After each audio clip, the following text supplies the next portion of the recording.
The rain had been falling since before dusk. The kind of steady, relentless rain that turned dirt roads into rivers of mud and made the world feel smaller, quieter, as if the sky itself were leaning down to listen.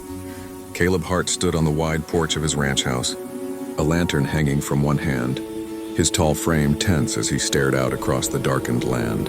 At 38, Caleb was a man shaped by solitude, broad-shouldered, weathered by sun and wind, his face carrying the weight of years he no longer spoke about. The Hart Ranch stretched for miles, yet tonight it felt hollow, echoing with memories he worked every day to suppress. Silence had become his companion after loss stripped his life bare, and he trusted that silence more than people. That was why he nearly turned back inside when the sound reached him. Through the storm, a faint cough, weak and desperate, followed by unsteady footsteps slipping in the mud. Almost, but something in that sound pulled at a place in his chest he believed had gone numb long ago. He lifted the lantern and stepped off the porch, boots sinking deep as he followed the noise toward the old barn near the tree line. There, slumped against the rain-soaked wooden wall, he found her. She was barely conscious, her dark hair plastered to her pale face, her dress torn and soaked through. One arm clutched her stomach, protectively, while the other trembled as she tried and failed to stand. When the lantern light touched her, her eyes fluttered open, fear first, then exhaustion so deep it looked like surrender. Caleb froze. He didn't ask who she was. He didn't ask why she was there. Questions led to answers, and answers led to attachments, and attachments destroyed lives. Still he knelt, setting the lantern down so its warm glow softened the cruel rain. "You're safe," he said quietly, his voice rough from disuse. "You're on my land." She tried to speak, but only a whisper escaped before her strength gave out. Acting on instinct, he thought he'd lost. Caleb slid an arm behind her shoulders, lifting her gently. She flinched, then collapsed against him, light in his arms, far too light. As he carried her toward the house, memories stirred, another storm, another woman, another night that had ended everything. He forced them down. Inside, the ranch house was warm and dim, smelling of wood and old leather. He laid her on the couch, wrapped her in a blanket, stoked the fire and brought water. He worked quietly, efficiently, like a man afraid that slowing down would make him feel too much. When she woke again, she watched him with guarded eyes, as if deciding whether he was real. "Thank you," she whispered. He nodded. "Rest." But when he tried to leave, her hand caught his sleeve. "Please," she said, panic breaking through. "Don't leave." He hesitated. Staying was what hurt the most. Still, he pulled up a chair. "I'm here." She slept then, truly slept. And Caleb watched longer than he should have, noticing the faint scar. Near her temple, the worry etched even into her rest. Morning came gray and quiet.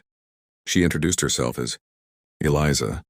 He told her his name was Caleb. He offered her soup, space, and something he hadn't given anyone in years, temporary, shelter without questions.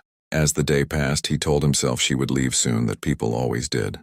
But that night, as the wind rattled the windows and the fire burned low, Eliza's calm shattered. Her breathing grew uneven, tears slipping silently down her cheeks. "There's something I need to tell you," she whispered. Caleb told her she owed him nothing. She shook her head. "I owe you the truth." She searched his face, then spoke the name of the man she was running from.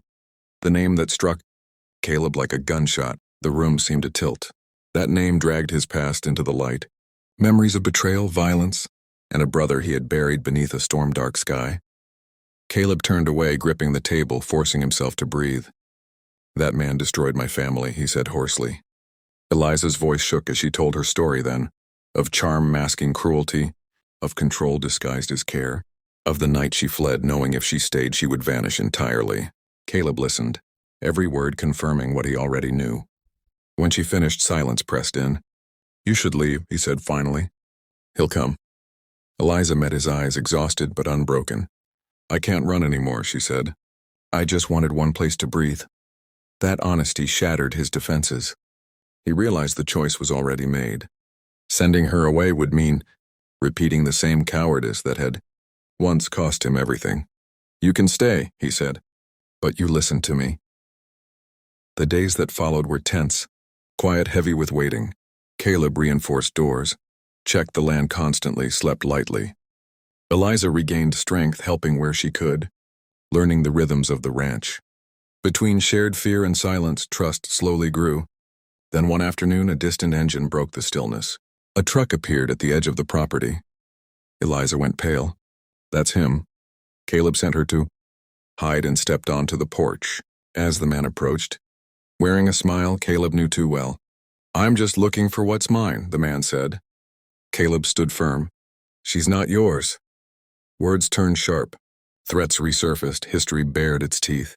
When the man finally left, promising he would return, Caleb knew there was no going back. That night, Eliza sat beside him by the fire. You didn't have to protect me, she said. Caleb looked at her steady and sure. Yes, he replied. I did, because some battles weren't about survival, they were about redemption. And as the storm washed over the ranch once more, Caleb understood that the name Eliza had whispered hadn't just reopened old wounds. It had given him a reason to stand again. If this story touched you, pulled you in, or made you feel something real, don't forget to subscribe to the channel and turn on notifications. Stories like this about courage, healing, and second chances are just getting started, and you won't want to miss what comes next.